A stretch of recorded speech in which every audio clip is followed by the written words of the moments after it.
So CAPS exam overview, basically CAPS exam is divided into two papers, paper 1 and paper 2.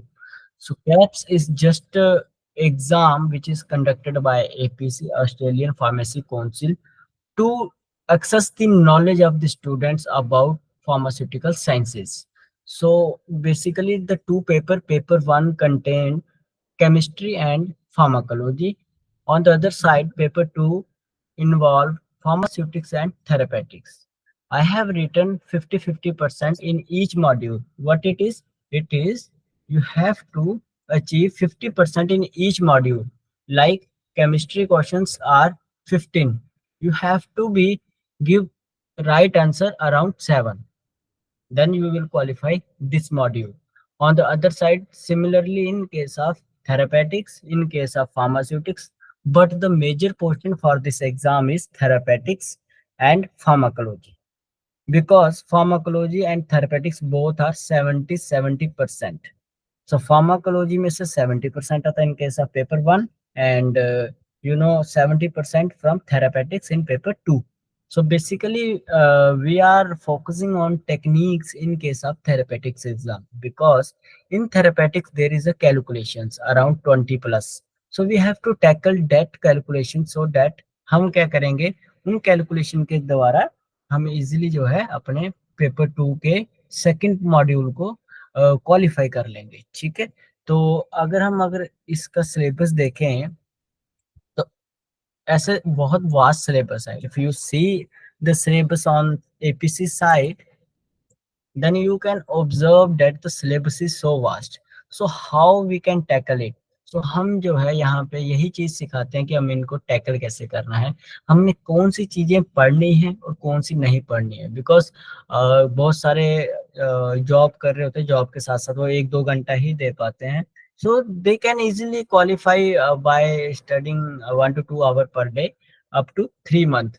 Okay, so I have qualified within 1.5 month, around it will be about nearby 2 months. Okay, so I was working as a assistant professor at that time. So if you see the syllabus, pharmaceutical chemistry, so you have to focus on my handwritten notes. Whatever I will provide you, some PDFs, you have to just read and make a chart of that PDFs, like heterocyclic chemistry and stereochemistry. These two chemistries are important other than other chemistry part. Okay, total 15 questions will come in your exam, but आपको उसमें से जो है maximum portion जो 12 plus questions आएंगे वो आपको stereo chemistry और हिट्रोसाइक्लिक केमिस्ट्री से आएंगे। ठीक है, सो ये पार्ट हो गया आपका कौन सा, पेपर 1 का मॉड्यूल 1, पेपर 2 का मॉड्यूल 2 और पेपर 1 का module 2। we should focus on both simultaneously. How? We should focus like, अगर हम सीवीएस पढ़ रहे हैं तो सीवीएस का पहले हम फिजियोलॉजी पढ़ेंगे, फार्माकोलॉजी पढ़ेंगे, followed by the therapeutics.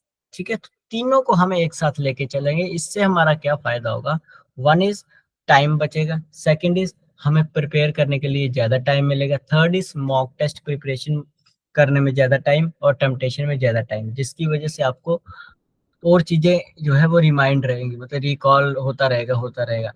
However in case of अगर आप देखेंगे तो जब आप पेपर चेक करेंगे तो पेपर में जो है मोस्ट ऑफ द क्वेश्चन जो है रिपीटेड होते हैं।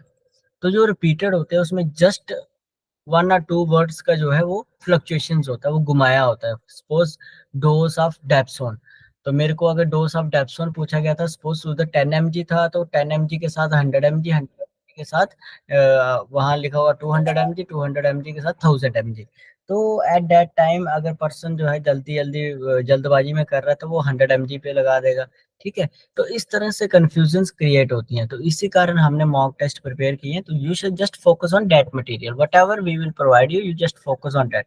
सो इससे घबराना नहीं है। यही मॉड्यूल थोड़ा सा भारी है जिसमें सिलेबस ज्यादा है, तो हम इसी को सबसे पहले कवर अप करते हैं। ठीक है, और 2 दिन में केमिस्ट्री हो जाएगी और 4 दिन में आपकी फार्मास्यूटिक्स हो जाएगी, जिसमें से 30-30% सिलेबस आता है।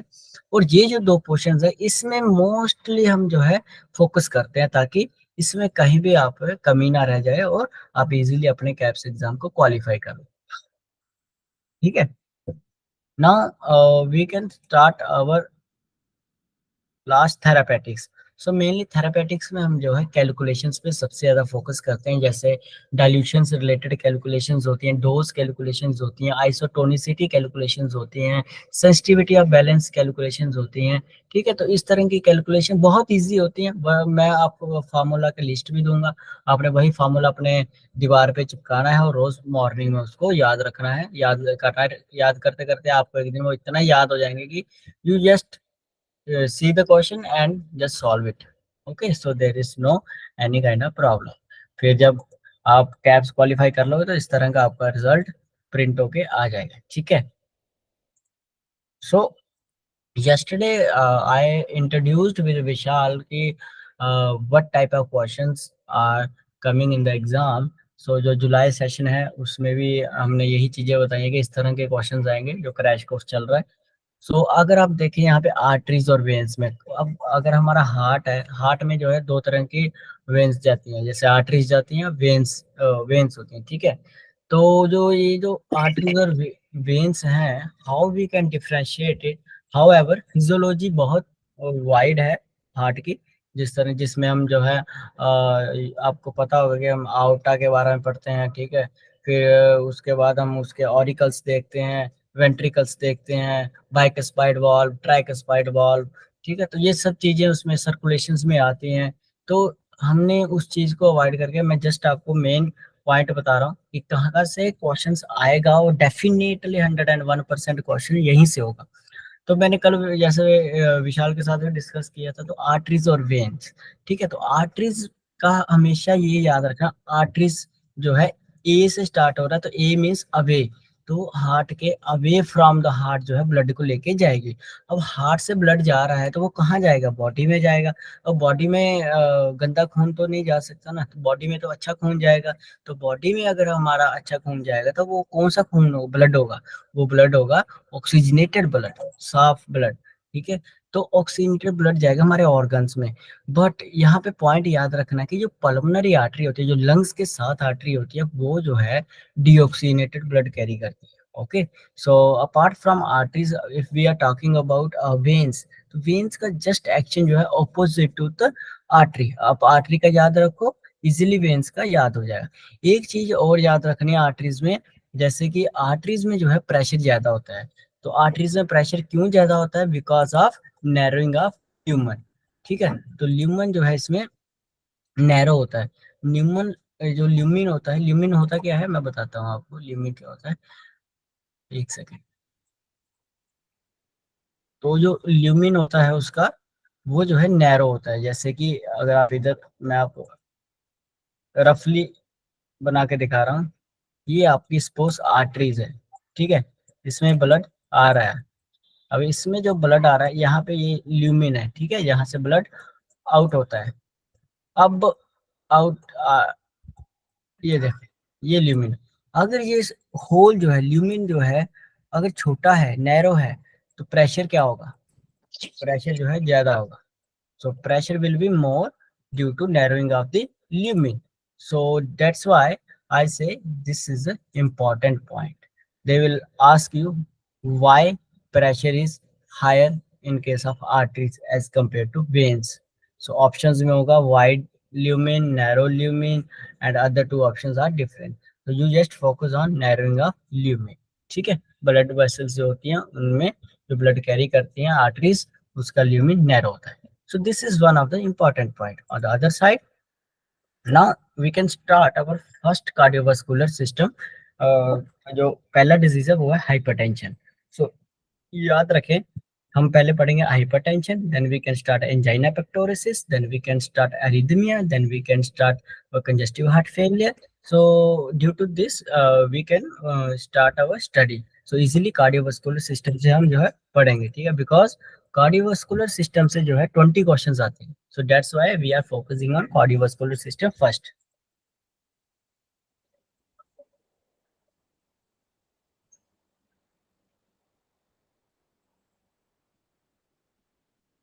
Okay, so then we can start hypertension.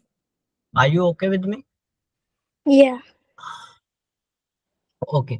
So then hypertension, how we can say hypertension? Tension means what? You see the tension in case of spring when pressure is higher. You know the tension when pressure will higher, Higher. pressure will rise. तो उसको हम क्या बोलते हैं? Tension. तो hyper means ज्यादा, tension means pressure. अगर ज्यादा प्रेशर हो गया है तो उसको हम क्या बोलेंगे? Hyper tension. कम है तो हम क्या बोलेंगे? Hypotension. Just see the example of spring, है ना? हम टेंसिल स्ट्रेंथ देखते हैं ना, टेंसिल स्ट्रेंथ स्प्रिंग में आपने पढ़ा होगा +2 में फिजिक्स में. So similar kind of thing we are studying here. So basically हम मैं जो है बेसिक टाइटल से स्टार्ट कर रहा हूँ. वाई? बिकॉज टाइटल से आपका बेसिक कंसेप्ट जो है क्लियर होगा. सो ऑलवेज रिमेंबर, कैप्स को क्वालिफाई करने के लिए बेसिक बहुत अच्छा चाहिए, ठीक है? क्योंकि कुछ क्वेश्चंस ऐसे होते हैं जो बिल्कुल ही बेसिक आते हैं. अब हाइपरटेंशन होता क्या है? हाइपरटेंशन वही है जब ब्लड प्रेशर जो है आपका बढ़ जाता है. जब ब्लड वेसल्स में ब्लड प्रेशर बढ़ जाएगा तो वो जो है हाइपरटेंशन स्टेज पे आ जाएगा, ठीक है? तो मैं अकॉर्डिंग टू गाइडलाइंस कितना ब्लड प्रेशर होना चाहिए और प्री हाइपरटेंशन केस में, हाइपरटेंशन केस में, वो सब मैं आपको बताऊंगा. सो हाइपरटेंशन जो है दो तरह की होती है. एक होती है प्राइमरी हाइपरटेंशन, एक होती है सेकेंडरी हाइपरटेंशन. सो इधर से इंपॉर्टेंट क्वेश्चन क्या आता है कि जो है मैक्सिमम जो हाइपरटेंशन होती हैं वो किस तरह की होती हैं? तो वो जो है प्राइमरी टाइप्स की हाइपरटेंशन होती है. अगर 90% केसेस ऑफ हाइपरटेंशन आप देखेंगे, that is essential hypertension, that is primary hypertension. So which do not specific cause, means जिसका आपको कोई कॉज पता नहीं है कि कैसे टेंशन हो गया. नॉर्मल फीमेल्स और मेल्स बोल रहे हैं अरे यार टेंशन हो गया, but they don't know the cause. How this tension, how this pressure is rising. So इस कारण जो है हम उन तरह की टेंशन को प्राइमरी टेंशन में क्लासीफाई करते हैं, जिसको हम इसेंशियल हाइपरटेंशन भी बोलते हैं, ठीक है? तो ये इंपॉर्टेंट पॉइंट है, ठीक है? यहाँ से क्वेश्चन आता है. अब सेकंड क्वेश्चन क्या है? देखो सेकेंडरी हाइपरटेंशन क्या है? जिसका हमें कॉज पता है. अब देखो आपने देखा होगा डायबिटीज का पेशेंट होता है. अगर डायबिटीज का पेशेंट है तो डेफिनेटली उसको हाइपरटेंशन की कॉम्प्लिकेशंस आएंगी, आज नहीं तो कल उसको हाइपरटेंशन की कॉम्प्लिकेशंस आएंगी. ठीक है? क्यों आएंगी? क्योंकि उसकी रीनल डैमेज होंगी. अब रीनल डैमेज क्यों होंगी? Due to high amount of sugar in the body. तो अगर उसकी रीनल डैमेज हो रही है तो it means it will leads to cause of hypertension. तो जैसे आपने फियोक्रोमोसाइटोमा, यू नो फियोक्रोमोसाइटोमा क्या होता है? एक वर्ड है यहाँ पे, वर्ड मैंने मेंशन किया हुआ है, pheochromocytoma. Very important word. Direct question आता है यहाँ से. This one. एड्रेनल ग्लैंड का cancer yes types. It is, या it is a cancer of adrenal gland. Adrenal gland yes. Kidney के. सो इसको एल्डोस्टेरोनिज्म भी बोल देते हैं, या फिर फियोक्रोमोसाइटोमा मींस इसको कैंसर भी बोल देते हैं. कोई कुछ लोग ट्यूमर ऑफ एडर्नल ग्लैंड बोल देते हैं, ठीक है? सो फियोक्रोमोसाइटोमा के कारण भी जो है सेकेंडरी हाइपरटेंशन राइज हो सकती है, ठीक है? तो ये चीज भी आपको याद रखनी है कि, और डायरेक्ट क्वेश्चन आता है फिजियोलॉजी पेपर 1 में. पेपर 1 में डायरेक्ट क्वेश्चन आएगा कि फियोक्रोमोसाइटोमा डिफाइंड एज, तो आप में ऑप्शन में स्टेटमेंट होगी, तो स्टेटमेंट में यहाँ आपको ट्यूमर या कैंसर दिखे, you just tick that option. Okay. So after that hypertension के बाद हम जो है थोड़ा बेसिक कार्डियोवास्कुलर इसमें सिस्टम में हम जो है बेसिक हाइपरटेंशन के फैक्टर पढ़ लेंगे, ठीक है? अब कौन कौन से फैक्टर्स है जो अल्टर करते हैं? आप राइट साइड लेफ्ट साइड को छोड़िए, you just focus on daily life की हाइपरटेंशन को कौन कौन से फैक्टर जो है अफेक्ट कर सकते हैं. देखो, पहला है हमारा किडनी बहुत इंपॉर्टेंट रोल प्ले करता है हमारे ब्लड प्रेशर को मेंटेन करने में. क्यों? क्योंकि ये साल्ट और वाटर का बैलेंस बनाता है, ठीक है? और साल्ट और देखो आप बोलते हैं किसी का बीपी डाउन हुआ हो तो बोलते हैं भाई पानी में नमक डालो, नींबू डालो और पी लो, ठीक है? तो वो क्यों बोलते हैं? नमक क्या है? सोडियम. सोडियम किसके साथ मिला है? वाटर के साथ. तो सोडियम वाटर जो है इलेक्ट्रोलाइट मेंटेन करता है और सोडियम इन्फ्लक्स होके पोटेशियम को एक्सक्रीट करके ब्लड प्रेशर को बढ़ा देता है. क्यों बढ़ा देता है? क्योंकि कॉन्ट्रैक्शंस राइज कर देता है. कॉन्ट्रैक्शंस हो जाएंगे तो ब्लड प्रेशर बढ़ जाएगा. तो मेनली किडनी का क्या होता है, उसमें रोल प्ले होता है. तो एल्डोस्टेरोन जो है हार्मोन होता है जो रेगुलेट करता है साल्ट वाटर बैलेंस को. ठीक है, और ये रिटेन करता है सोडियम और वाटर को और पोटेशियम को एक्सक्रीट करता है, ठीक है। सिमिलरली अगर मैं सेकंड बात करूं आपकी, एक आपने सुना होगा रास system, renin angiotensin aldosterone system, ठीक है, ये हम सिंपैथेटिक सिस्टम में भी पढ़ेंगे। तो इसमें क्या होता है, सिंपैथेटिकली स्टिमुलेट होती है हमारे जो है किडनी में, रेनिन रिलीज होता है वहां से, आपने देखा होगा। एस इनहिबिटर्स भी पढ़े होंगे हार्ट में, हम पढ़ेंगे जब क्लासिफिकेशन पढ़ेंगे, देन वी कैन स्टडी रास सिस्टम। सेकंड होता है बेरो रिसेप्टर्स, प्रेशर रिसेप्टर्स होते हैं हमारे कैरोटिड्स और आउटिक आर्क में, ठीक है, जो क्या करते हैं ब्लड प्रेशर को चेंज करते हैं। तो जिस हिसाब से उसको रिस्पॉन्स मिलेगा, वैसा ही बेरो रिसेप्टर जो है ब्लड प्रेशर को मेंटेन करेगा। अगर डायलेशंस में लिया है तो बेरोसेप्टर स्टिमुलेट होकर बोल देगा कि प्रेशर्स आर लेस, तो प्रेशर जो है कम हो जाएगा। सिमिलरली अगर आर्टरीज क्या है कॉन्ट्रैक्ट हो गई हैं, तो कॉन्ट्रैक्ट होने से प्रेशर बढ़ेगा, प्रेशर बढ़ेगा तो बेरोसेप्टर्स आर स्टिमुलेट, वो बोलेंगे प्रेशर्स आर राइज। तो this kind of movements is called sympathetic system movements followed by the sympathetic nervous system, जो कि हम इसमें एएनएस में भी पढ़ेंगे, ठीक है। अब बेसिकली हाइपरटेंशन का हमने बेसिक काज कॉज पढ़ लिया कि दो तरह की होती हैं, जहाँ तो किडनी डिजीज से हो सकती है, जहाँ फिर कैंसर फियोक्रोमोसाइटोमा के कारण हो सकती है, या फिर अदर कॉज हो सकता है, ठीक है, स्ट्रेस लेवल हो सकता है, लेस डाइट में इनटेक ऑफ साल्ट हो सकता है, ठीक है, उसके कारण भी हो सकता है, या हाई इनटेक ऑफ साल्ट जिसके कारण आपका हाइपरटेंशन हो सकता है, ठीक है। तो ये सब चीजें अगर हम देखेंगे, तो अब ट्रीटमेंट क्या है, what is the treatment for hypertension. तो पहला ट्रीटमेंट हमें क्या होना चाहिए, सबसे पहला टारगेट हमारा ये होना चाहिए कि हमने उस ब्लड प्रेशर को कम कैसे करना है। दूसरा टारगेट ये होना चाहिए कि जो ऑर्गन डैमेज हो रहा है उसको रिवर्स कैसे करना है, ठीक है।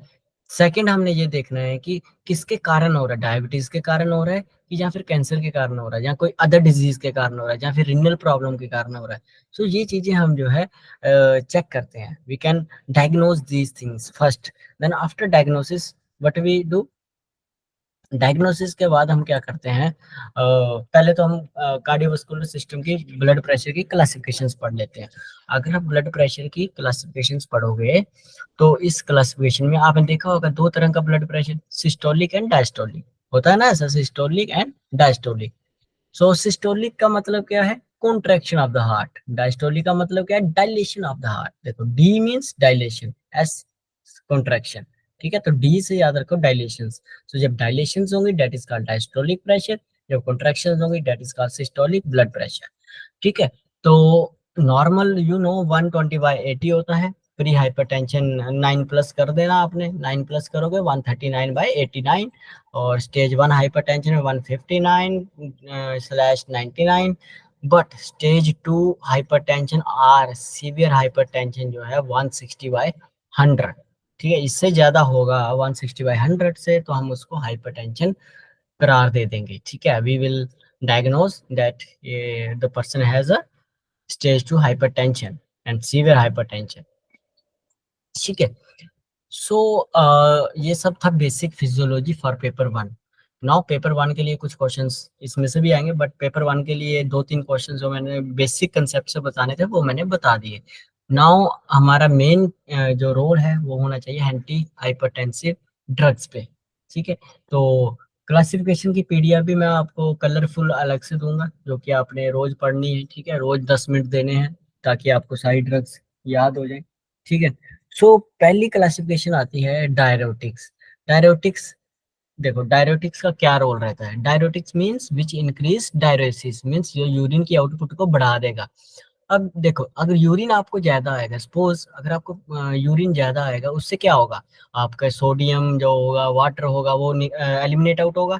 अगर एलिमिनेट होगा तो उससे ऑब्वियस बात है कि बॉडी में सोडियम और वाटर की कमी हो जाएगी, कमी हो जाएगी तो ब्लड प्रेशर क्या होगा, कम आ जाएगा, नीचे आ जाएगा, सही है, ठीक है, तो ब्लड प्रेशर नीचे आ जाएगा। अब डायरेटिक्स में हम थायजाइड डायरेटिक्स देते हैं, हाई सीलिंग डायरेटिक्स देते हैं, पोटेशियम स्पेयरिंग डायरेटिक्स देते हैं।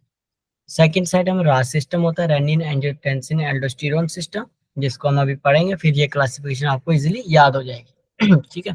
एस इनहिबिटर्स देते हैं, angiotensin converting enzyme inhibitors, angiotensin receptor blockers, direct renin inhibitor aliskiren, ये बहुत इंपॉर्टेंट है। On the other side sympathetic inhibitor देते हैं। क्यों सिंपैथेटिक इनहिबिटर्स देते हैं? क्योंकि मैंने कहा क्या बताया आपको, कॉज क्या है? Sympathetic stimulation. सिंपैथेटिक स्टिमुलेशन होती है तो सिंपैथेटिक सिस्टम जो है एक्टिवेट हो जाता है। अब हमें सिंपैथेटिक सिस्टम एक्टिवेट होता है तो प्रेशर बढ़ता है, तो हमें उस सिंपैथेटिक सिस्टम को जो है कम करना है। जब हम सिंपैथेटिक सिस्टम पढ़ेंगे तो आप वहां देखेंगे ये सिंपैथेटिक सिस्टम क्या करता है, हार्ट रेट को इंक्रीज कर देता है। ठीक है, तो उस चीज को कम करने के लिए हम इसके इनहिबिटर्स देंगे। ठीक है, तो ये क्लासिफिकेशन आपने नेक्स्ट लेक्चर में याद करके आनी है। मैं डायरेक्ट आपको बीच बीच में से पूछूंगा कि कौन सी ड्रग किसमें क्लासिफाई होती है, तो आपने मेरे को उसमें रिस्पॉन्स देना है। ठीक है, ऐसे डिस्कशन के साथ हम पढ़ेंगे। One session from my side, second session will be discussion session, so that आपको सारी चीजें इधरी क्लास में ही याद हो जाए। ठीक है, सेकंड क्लासिफिकेशन आती है कैल्शियम चैनल ब्लॉकर्स और वेजोडाइलेटर्स। कैल्शियम चैनल ब्लॉकर की क्यों बात की मैंने? देखो, कैल्शियम क्या करता है, कॉन्ट्रैक्शंस करता है, कॉन्ट्रैक्शंस। तो कॉन्ट्रैक्शंस को क्लोज करने के लिए हम क्या करते हैं, कैल्शियम चैनल ब्लॉकर्स देते हैं। एक वेरापामिल होती है, डिल्टियाजेम होती है। याद रखें, डिल्टियाजेम जो है बेंजोथाइजापीन डेरिवेटिव होती है। अदर्स, जिसके भी लास्ट में डिपिन्स लगा होगा, जिसके भी लास्ट में डिपिन्स लगा होगा, उसको हमने ऑलवेज क्या बोलना है कि वो जो है डाइहाइड्रोपिरिडीन होती है। डाइहाइड्रोपिरिडीन होती है। डाइहाइड्रोपिरिडीन क्यों बोला? क्योंकि उसका स्ट्रक्चर ऐसे होता है। आप स्ट्रक्चर देखें, ठीक है, उसका स्ट्रक्चर इधर एन लगा होता है और यहाँ पे ऐसे होता है। सॉरी, ये सैचुरेटेड होगा ना, डाइहाइड्रो है तो डाइहाइड्रो, सॉरी, इरेजर। ठीक है, सो डाइहाइड्रो पिरिडीन डेरिवेटिव्स होते हैं। इसके साथ ही इसका क्या होता है, इसके साथ ही इसके डेरिवेटिव्स बने होते हैं। और जिसके भी लास्ट में डिपिन्स लगा हो, याद रखें, जिसके भी लास्ट में डिपिन्स लगा हो तो वो डाइहाइड्रो डिपिन की क्लासिफिकेशन में आता है। ठीक है, किसकी क्लासिफिकेशन में आता है? डाइहाइड्रो डिपिन्स की क्लासिफिकेशन में। तो आपको इस तरह ही याद रखना है वो। ठीक है, समझ आ रहा है मैं क्या बोल रहा हूँ कि मैं अकेला ही बात कर रहा हूँ? नहीं नहीं, समझ आ रहा है। हाँ, तो सिमिलरली देखो, डाइहाइड्रोडिपिन्स आपने इससे पढ़ना है, रिंग रिंग का रोल है इसमें, रिंग से ही इसका नाम बना है। ठीक है, अब बेंजोथाइजापीन, तो थाइजापीन है मतलब सल्फर कंटेनिंग 7 मेंबर रिंग है। ठीक है, तो करके इसको बोला गया है बेंजोथाइजापीन। ठीक, और आपको ये जब मैं केमिस्ट्री पढ़ाऊंगा तो केमिस्ट्री में आपको ये सारी चीजें बता दूंगा। ठीक है, आफ्टर दैट एक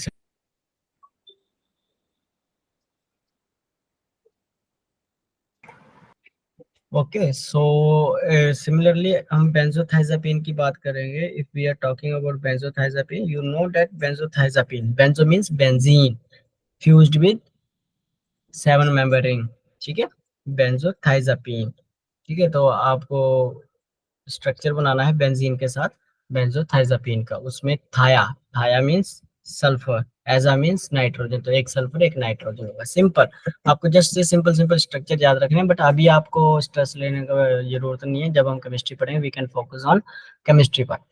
On the other side, we are talking about vasodilators, how they will effective in case of hypertensive patient. So, अगर we are talking about hypertensive patients, so vasodilators, they will dilate the vessels. They will dilate the vessels. So vessels को ये जब dilate करेंगे तो we know that if vessels are dilated, then definitely the pressure will reduce. है ना, vessels जब dilate हो जाएंगी, मैंने क्या बोला, अगर आपकी वेसल्स कंस्ट्रिक्ट हो रही हैं तो प्रेशर बढ़ रहा है। सो अगर हमने वेसोडाइलेटर्स दे दिए तो उसमें क्या होगा, प्रेशर कम हो जाएगा। Now you just write the one 2 or 3 important points. First point is side effect of dihydropyridines, right, side effect of dihydropyridine. तो डाइहाइड्रोपिरिडीन का साइड इफेक्ट क्या होगा, एंजियो एडिमा। ठीक है, वेसल्स में एडिमा हो जाएगा, एंजियो एडिमा। ठीक है, सेकेंडली को एम्लोडिपिन जो है इसकी लॉन्गेस्ट हाफ लाइफ होती है। एम्लोडिपिन की लॉन्गेस्ट हाफ लाइफ होती है। ठीक है, थर्ड लिखो, अगर पेशेंट हाइपरटेंसिव इमरजेंसी में है, अगर पेशेंट हाइपरटेंसिव, सपोज पेशेंट को अगर हाइपरटेंशन है, इमरजेंसी केस, अगर पेशेंट को हाइपरटेंसिव इमरजेंसी है, उस केस में हम क्या देते हैं, आईवी ड्रग्स देते हैं। वो आईवी कौन सी है, दैट इज आईवी,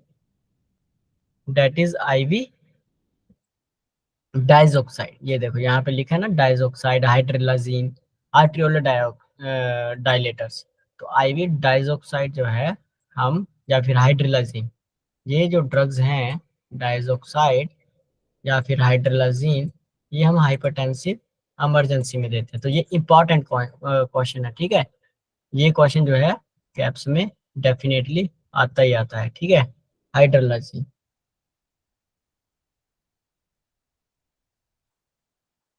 ठीक है।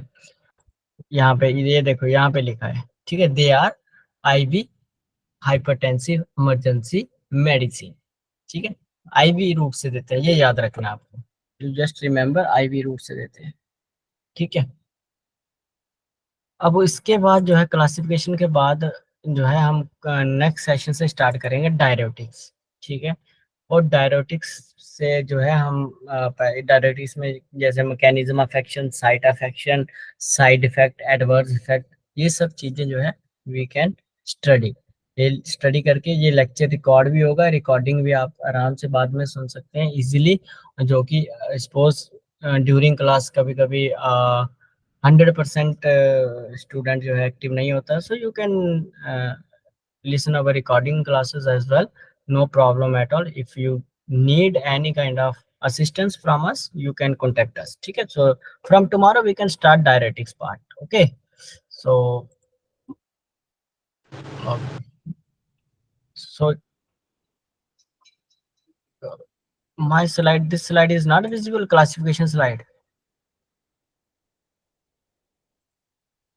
It is visible.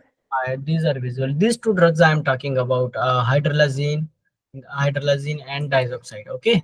So these are the IV hypertensive emergency. Hypertensive emergency medication. Medicine. These are very important. And on the other side, you just remember amlodipine has the longest half-life.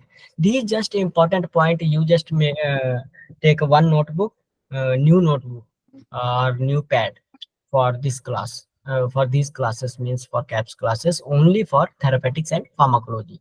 You just write important point. What points I will tell you during the class. You just write that points in your notepad. How I said 2 points here in case of dihydropyridine. One is side effect is angioedema. Second is amlodipine longest half life, ठीक है। On the other side मैंने बोला कि hypertensive emergency है, so we can give IV diazoxide, hydralazine, ठीक है। तो आपको इस तरह से ये चीजें याद रखनी है। अब एक क्वेश्चन और आता है कि ऑप्शंस में आपको ये चारों मेडिसिन दिखेंगे, hydralazine, minoxidil, diazoxide, sodium nitroprusside, okay. Options में ये चारों मेडिसिन होंगी। सो वहां पे ऊपर लिखा होगा कि which one of the following drug is not a arteriolar dilator, which one of the following drug is not a arteriolar dilator? Options में होगा हाइड्रोलाजीन, सोडियम नाइट्रोपरसाइड, मिनॉक्सिडिल, डाइजोक्साइड। सो आप आंसर क्या देना चाहेंगे वहां पे? Nutrition. क्वेश्चन Question repeat करिए please. Question is which one of the following is not a arteriolar dilator? Options में होगा hydralazine, minoxidil, sodium nitroprusside and diazoxide. Sodium nitroproside. Sodium nitroperoxide. They will just confuse by one word that is not, okay, so you just focus on that drug,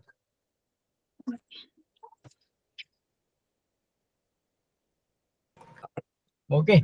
So on the other side, so from tomorrow we can start diuretics. So if you have any doubt, you can ask me so that we can continue further.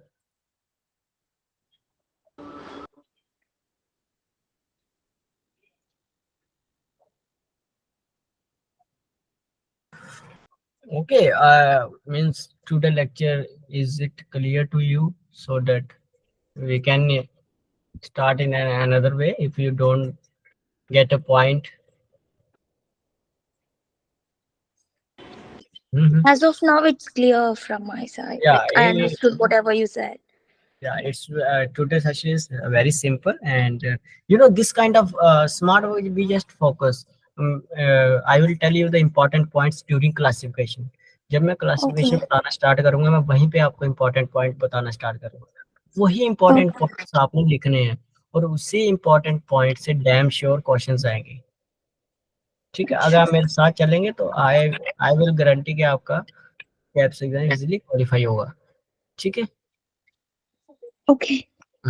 सो इसी इसी की तरह हमने जो है आगे करना है। So cardiovascular system around 1.5 week लेगा, then CNS ANS 1.5 week, then we can start chemotherapy 2 week, then we can start some minor part like NSAIDs, anti-inflammatory drugs, gout, etc. वो करके उसके बाद हम कैलकुलेशन पार्ट आराम से करेंगे। ठीक है, तो इस तरह से अच्छा.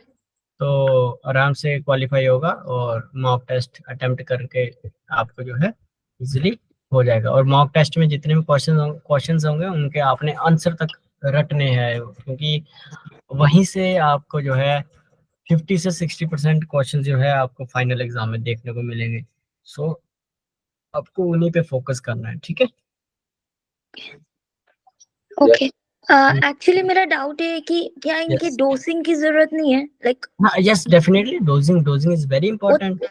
तो यस, अब वो हम क्या थेरेपी में पढ़ेंगे या लाइक यू विल इसी एक्सप्लेन में इट इन देखो, this? We have discuss just classification. Okay. जब इन हम डेप्थ विल डिस्कस फ्रॉम हाँ, टुमारो. जब हम वन बाय वन ड्रग करेंगे, पहले हमने डायरेटिक्स देखो, see this is classification, you see yes. There is first is diuretics. पहले हम डायरेटिक्स पढ़ेंगे। हर डायरेटिक्स में जिस ड्रग का इंपॉर्टेंट है उसी का हम डोज पढ़ेंगे। Because okay. कैप्स एग्जाम कैसे होता है, एक बकेट में जैसे सामान भरा हुआ है, ठीक है, वो हम्म. क्या करते हैं, उस बकेट को शेक करते हैं, शेक करेंगे तो पेपर डाल देंगे उसी में से। वो questions, all questions are repeated भी हो सकते हैं, उसमें से 50% रिपीटेड भी हो सकते हैं, और उसमें से कोई भी रिपीटेड नहीं हो सकता है। ठीक है, तो ये जो है हमें उसी तरह हम करते हैं कि उन्होंने कौन से क्वेश्चंस को इंपॉर्टेंट बता के रखा है कि हाँ ये डोज लिस्ट इंपॉर्टेंट है, आपको इसका डोज तैयार रखना है, ये ड्रग पे फोकस रखना है। तो उस तरह से जैसे फुरुसेमाइड का डोज है तो हम फुरुसेमाइड का ही डोज पढ़ेंगे। ठीक है, और इसमें जैसे आप एम्लोडिपिन का है तो एम्लोडिपिन का डोज पढ़ेंगे। ठीक है, तो कैप्टोप्रिल का, एनालप्रिल का डोज इंपॉर्टेंट है तो हम इनका डोज पढ़ेंगे। ठीक है, तो लेबिटोलोल कार्बिडिलोल का है, क्लोनिडीन का है। ठीक है, तो अब सारे डोज तो हम नहीं याद कर पाएंगे ना इतने सारे, तो इसमें से हमने इंपॉर्टेंट इंपॉर्टेंट ही याद रखना है, और उसी में से याद है, एक आपको लिस्ट में दूंगा, मैं सेंड करूंगा हैंड रिटन, आपने वही डोज जो है रटने हैं। ठीक है, तो ठीक इस है. जो है आपको वो हो जाएगा, बट फिर भी हम one by one mechanism of action, dose, उसकी drug interactions, adverse effect, and उसकी जो कॉन्ट्राइंडिकेशंस, ये चीजें हम ओके. वन बाय वन पढ़े। ठीक है, ठीक. No no problem at all. हाँ विशाल, कोई है डाउट?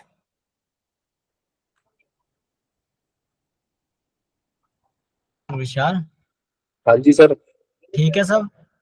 हाँ जी सर। हाँ, बढ़िया चल रहा है ना? हाँ जी सर। हाँ, ठीक है, ठीक है। तो आपने जस्ट जितना मैंने पढ़ाया जस्ट उतना ही पढ़ोगे, तो मेरे साथ साथ चलो आप, हम आपको कैप्स क्वालिफाई करवा देंगे। ठीक है, so thank you for today session. So tomorrow we will continue with diuretics. Okay. Okay.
चुप